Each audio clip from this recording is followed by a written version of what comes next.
This is chapter 2 of a series of unfortunate events, a bad beginning. It is useless for me to describe to you how terrible Violet, Klaus and even Sonny felt in the time that followed. If you have ever lost someone very important to you, then you already know how it feels, and if you haven't, you cannot possibly imagine it. For the Baudelaire children, it was of course especially terrible because they had lost both their parents at the same time, and for several days they felt so miserable they could scarcely get out of bed. Klaus found he had little interest in books. The gears in Violet's inventive brain seemed to stop, and even Sonny, who of course was too young to really understand what was going on, bit things with less enthusiasm. Of course, it didn't make things any easier that they had lost their home as well, and all their possessions, as I'm sure you know, to be in one's own room, in one's own bed, can often make a bleak situation a little better. But the beds of the Baudelaire orphans had been reduced to charred rubble. Mr. Poe had taken them to the remains of the Baudelaire mansion to see if anything had been unharmed, and it was terrible.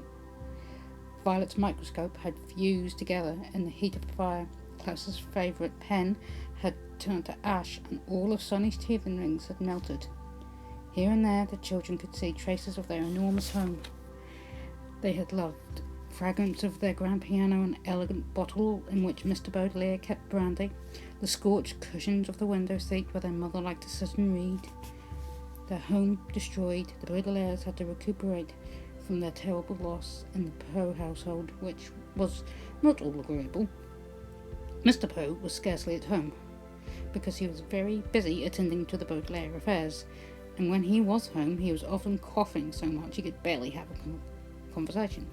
Mrs. Poe purchased clothing for the orphans that was in grotesque colours and itched, and the two Poe children, Edgar and Albert, were loud and obnoxious boys to whom the Baudelaires had to share a tiny room that smelt some sort of ghastly flower. But even given the surroundings, the children had mixed feelings, and over a dull dinner of boiled chicken, boiled potatoes, and the word blanched here means boiled, stirring string beans, Mr. Poe announced that they were to leave his household the next morning. "Good," said Albert, who had a piece of potato stuck between his teeth. Now we can get our room back. I'm tired of sharing it. Violet and Klaus are always moping around and are never any fun. And the baby bites, Edgar said, tossing a chicken bone to the floor as if he were an animal in a zoo and not the son of a well-respected member of the banking community. "Where will we go?" Violet asked nervously. Mr. Poe opened his mouth to say something, but erupted into a brief fit of coughing. "I have made arrangements," he said finally, "for you all to be raised by a distant relative of yours who lives on the other side of town. His name is Count Olaf." Violet, Klaus and Sonny looked at each other, unsure of what to think. On one hand, they didn't want to live with the Poes any longer. On the other hand, they had never heard of Count Olaf and didn't know what he would be like. "Your parents will," said Mr. Poe, "instruct that you be raised with the most convenient way possible. Here in the city, you'll be used to your surroundings, and this Count Olaf is the only relative who lives within the urban limits." Klaus thought this over for a minute, as he swallowed a bit of chewy bean. "But our parents never mentioned Count Olaf to us. Just how is he related to us exactly?" Mr. Poe sighed and looked down at Sonny, who was biting a fork and listening closely. "He is either a third cousin 4 times removed, or a fourth cousin 3 times removed. He is not your closest relative on the family tree, but he is the closest geographically, that's why." "If he lives in the city," Violet said, "why didn't our parents ever invite him over?" "Possibly because he was very busy," Mr. Poe said. "He's an actor by trade, but often travels around the world with various theatre companies." "I thought he was a count," Klaus said. "He is both a count and an actor," Mr. Poe said. "Now, I don't mean to cut our dinner short, but you children have to pack your things, and I have to return to the bank to do some more work. Like you new legal guardian, I am very busy myself. The three Baudelaire children had many more questions for Mr. Poe, but he had already stood up from the table, and with a slight wave of his hand departed from the room. They heard him coughing into his handkerchief, and then the front door creaked shut as he left the house. "Well," said Mrs. Poe, "you three had better start getting packed. Edgar, Albert, please help me clear the table." The Baudelaire orphans went to the bedroom and glumly packed their few belongings. Klaus looked distastefully at each ugly shirt Mrs. Poe had brought him as he folded them and put them into a small suitcase. Violet looked around the cramped, smelly room in which I had been living, and Sonny crawled around, solemnly biting each of Edgar and Albert's shoes, leaving small teeth marks in each one so she would not be forgotten. From time to time, the Baudelaire children looked at one another, but with their future such a mystery they could think of nothing to say. At bedtime, they tossed and turned all night, scarcely getting any sleep between the loud snoring of Edgar and Albert and their own worried thoughts. Finally, Mr. Poe knocked on the door and stuck his head into the bedroom. "Rise and shine, Baudelaires," he said. "It's time for you to go to Count Olaf's." Violet looked around the crowded bedroom, and even though she didn't like it, she felt very nervous about leaving. "Do we have to go right this minute?" she asked. Mr. Poe opened his mouth to speak, but had to cough a few times before he began. "Yes, you do. I'm dropping you off on my way to the bank, so we need to leave as soon as possible. Please get out of bed and get dressed," he said briskly. The word briskly here meaning quickly, so as to get the Baudelaire children to leave the house. The Baudelaire children left the house. Mr. Poe's automobile rumbled along the cobblestone streets of the city toward the neighbourhood where Count Olaf lived. They passed horse-drawn carriages and motorcycles along Dolham Drive. They passed fickle fountain, a elaborately carved monument that occasionally spat out water in which young children played. They passed an enormous pile of dirt where the Royal Gardens once stood. Before too long, Mr. Poe drove his car down a narrow alley lined with houses made of pale brick and stopped halfway down the block. "Here we are," said Mr. Poe in a voice undoubtedly meant to be cheerful. "Your new home." The Baudelaire children looked out and saw the prettiest house on the block.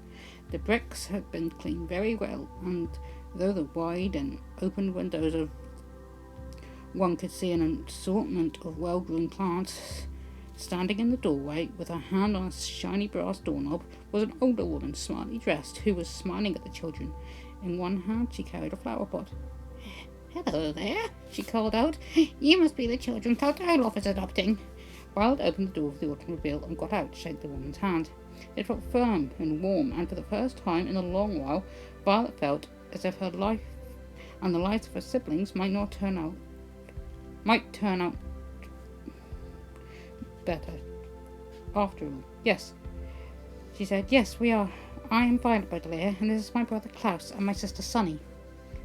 And this is Mr. Poe, who has been arranging things for us since the death of our parents." "Yes, I heard about the accident," the woman said, as everyone said. "You do?" "I am Justice Strauss." "That's an unusual first name," said Klaus. "It is my title," she explained, "not my first name. I serve as a judge on the High Court." "How fascinating," Violet said. And are you married to Count Olaf?" "Goodness me, no," Justice Strauss said. "I don't actually know him that well. He is my next-door neighbour." The children looked from the well-scrubbed house of Justice Strauss to the dilapidated one next door. The bricks were stained with soot and grime. There were only two small windows where each were clothed with shades and drawn, even though it was a nice day. Rising above the windows was a tall and dirty tower that tilted slightly to the left. The door needed to be repainted and carved. In the middle was an image of an eye. The entire building sagged to one side, like a crooked tooth.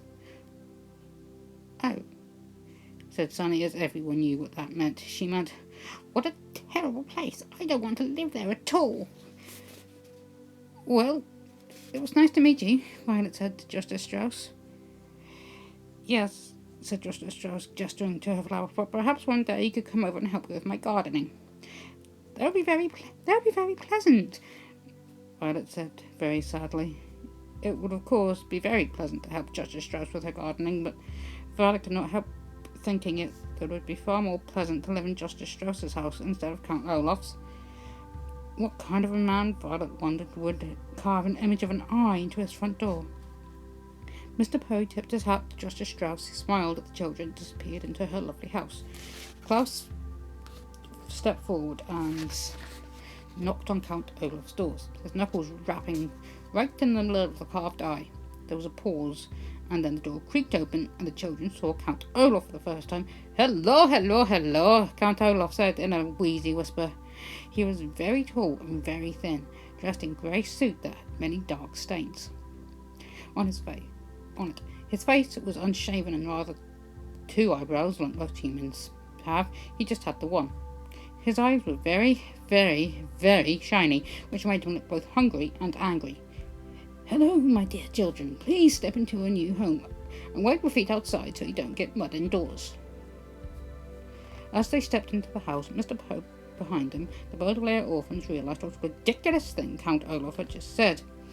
The room in which they found themselves was the dirtiest they had ever seen, and a little bit of mud from outdoors wouldn't have made a bit of difference.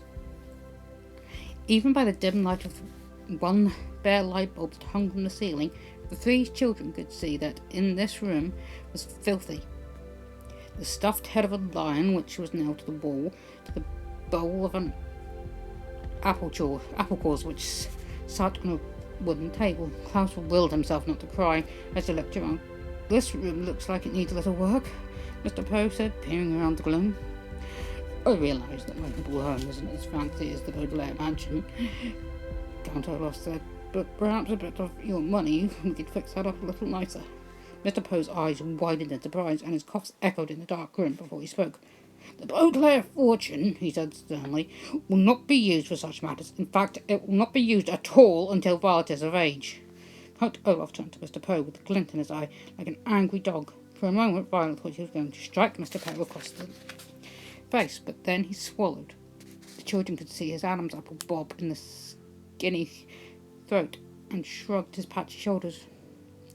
"All right then," he said. "It's the same to me. Thank you very much, Mr. Poe, for bringing them here. Children, I'll now show you to your room." "Goodbye, Klaus, Violet, and Sonny," Mr. Poe said, stepping back through the front door. "I hope you'll be very happy here. I will continue to see you occasionally, and you can always contact me at the bank if you have any questions." "But we don't even know where the bank is," Klaus said. "I have a map of the city," Count Olaf said. "Goodbye, Mr. Poe." He leaned forward to shut the door, and the Baudelaire orphans were now too overcome with despair to get a last glimpse of Mr. Poe. They now wished they could stay all at the Poe household, even though that smelled. Rather than looking at the door, then the orphans looked down and saw that although Count Olaf was wearing shoes, he wasn't wearing any socks. They could see in the spare of the pail between his tattered trouser cuff and his black shoe, that Count Olaf had an image of an eye tattooed on his ankle, matching the eye on his front door. They wondered how many other eyes were in Count Olaf's house, and whether for the rest of their lives they would always feel as though Count Olaf was watching them when he wasn't even nearby.